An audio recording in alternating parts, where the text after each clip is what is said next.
I'm in love with everyone, with every sweetheart on the scene. He said she goes out of way past me, and I'm not saying that it's right, and I'm not saying it's a lie. I'm Kevin Devine. I'm from Brooklyn, New York. Hi, hello. I really like the venue. It's got character. It's not like a standard rock bar kind of thing. I don't know if you can show these people what the stage looks like, but they've decorated it to kind of look like someone's living room in a, I don't know, 1975. This big chair and these plants and lamps. Yeah, it looks great. And I'm just happy the show's happening at all, because I'm in the middle of about a 2-week European tour. And initially this date was supposed to be in Moscow. I was supposed to have flown to Moscow yesterday, but there were problems and complications with the visa and I couldn't make it happen. So this got put together, I think like 2 weeks ago. So I'm just very grateful that there's even a show, but also that it's in such a cool looking space. I think that it's changed over time, but I think that at the center of the kind of music I play is the song. Sometimes the song is just played acoustically, like someone will hear tonight, and sometimes it's dressed up in a more like loud rock way, or a little punky sometimes, a little folk rocky sometimes, a little atmospheric. I kind of like to try to do a bunch of different things. Very text heavy, lyric heavy, although I've tried to catch up to that with the melody and the music part over the last couple of years. And I think that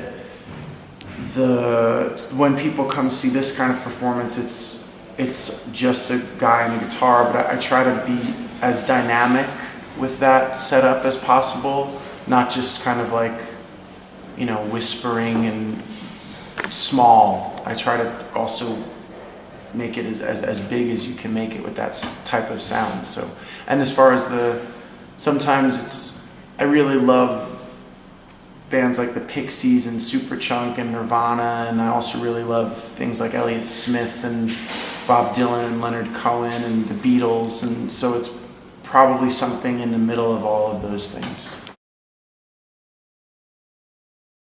I think it really depends. I think I'm in a place right now where I really like playing with the band, but it's not always practical.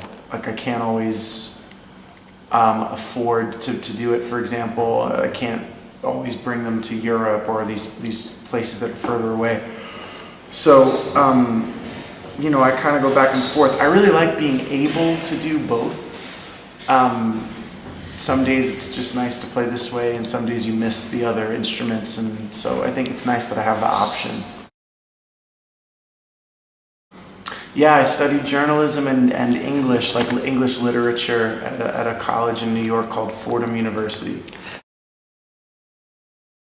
First of all, you're actually doing this, and I don't, so don't be intimidated. But also, I think if anything, from what I understand, it seems like a lot of musicians can be kind of closed in interviews, and I think it maybe encourages me to not behave this way, because I understand the other side of it too. But I also feel like I'm also in this kind of situation impressed by the fact that you're interviewing me in what I presume is your second or even third language, probably, and you sound great. So if anything, I'm intimidated by that, because your English is much better than my German or anything else. So. No, but I didn't know. I think that he was on the New York Islanders. And I think I had an article in my room from the newspaper when I was a little kid about him, like a picture or something, and like an article about a game they won.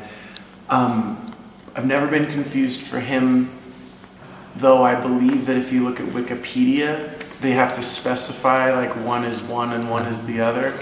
And there's also a Kevin Devine who writes children's songs, but I don't think anybody's confused me for either. I think if they spent more than 2 minutes researching it, they'd find out pretty quick. They're all pretty different Kevin Devines. But I did get confused once for the singer from the Spin Doctors at a restaurant in Nashville, Tennessee. I thought that was funny because he's about this much taller than I am, but I guess just the red beard and whatever.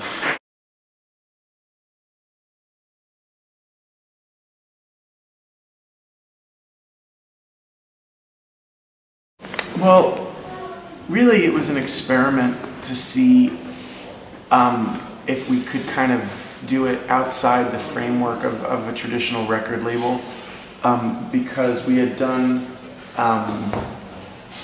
I'd been on a really small punk rock labels, a major label, multinational major label, and some independent labels in between. I've never really had an entirely successful record label experience for a number of circumstances that aren't always their fault. It's sometimes mine, sometimes theirs, sometimes neither. It's just how things happen. I really was dissatisfied with the way the American record label handled the last record, and it almost made me question continuing to do this in some way, because they were really it almost felt like I was fighting them the whole time, and I just don't understand the point. And that's, that is what it is. But so with this self-releasing thing, we had the idea and we kicked it around and we talked about it. I was very hesitant because I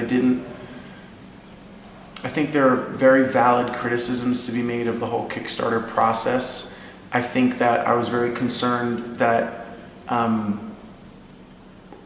I'd seen it done really poorly, and I didn't want to be perceived as trying to take advantage of the audience that we've built. And I think there are also some questions about whether or not it's the audience's job to sort of directly finance you in this way. There's an ethical component. I just was a bit, I'll do it, I won't do it, I'll do it, I won't do it. It took like 8 months of this. And then finally decided to do it, and that decision was very, okay, fine, and just because other people have done it poorly doesn't mean that we have to do it poorly. So that was all of the decision and stuff leading into actually doing it. But once we put it up, the reaction was so overwhelmingly positive so quickly. We asked for a certain amount of money. I thought that amount of money was maybe too much, just because it just seemed like a lot. I'm learning, by the way, in the process that doing this stuff is very expensive. But anyway, the fact that it happened that way in 9 hours, it was a 45-day campaign, but it happened that way in 9 hours, and then went above and beyond. I don't know if this gentleman needs to. And then, it went on for a month and a half, and we ended up raising more than twice the amount we asked for. Really kind of mind-blowing, very grateful and kind of speechless. And also, what it really said was that the audience, all the concerns I had about it, the audience wasn't concerned about. They just wanted to make sure I was able to continue to make music the way I wanted to, and I'm not sure if it's something I will do over and over and over again, because this summer will really be the proving ground, because this is when we have to send out all the orders and really do everything, and so we'll see. I'm sure there'll be some mistakes made along the way, but the experience of getting to this point has been very gratifying.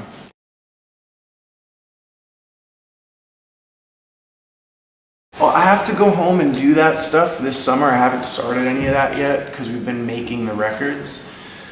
But I believe that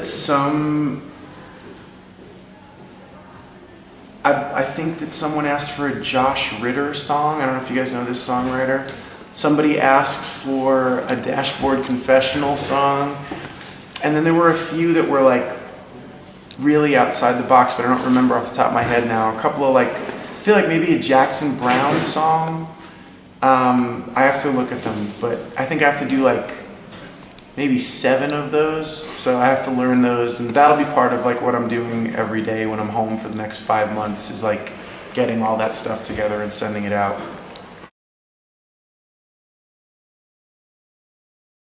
That's cool that you even know that. I really like Scott. I found out about him because Mike Skinner, who used to play drums for me and co-produced 3 or 4 of my records, he knew Scott. We met in Brooklyn.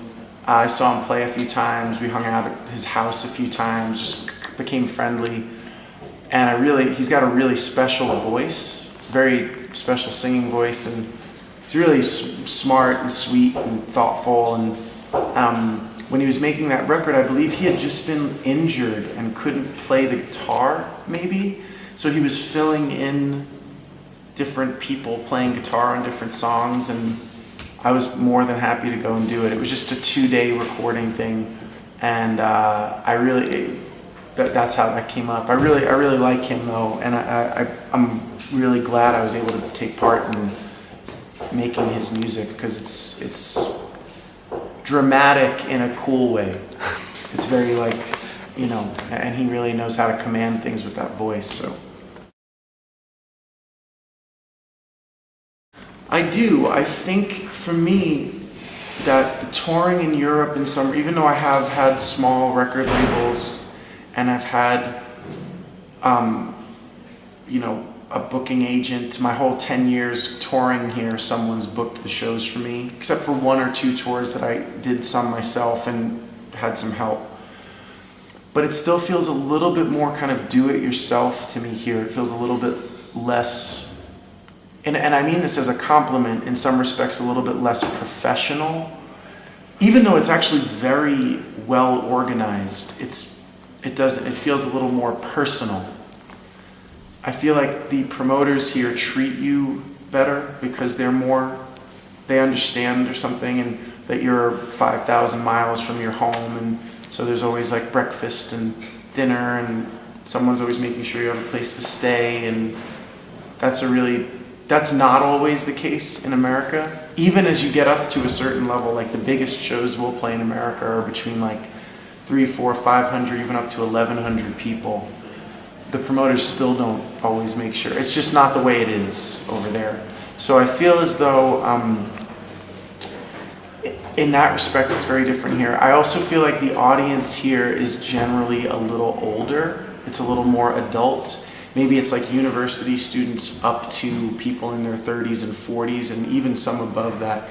Whereas I think in the States, my audience tends to be like high school kids, 16, up to like 30, and then maybe some over that, but most of so I feel like the audience here is a little older, which I also think has its charms too. It's kind of nice to play for grown-ups, although it's great to play for kids too. But I think those are the biggest differences.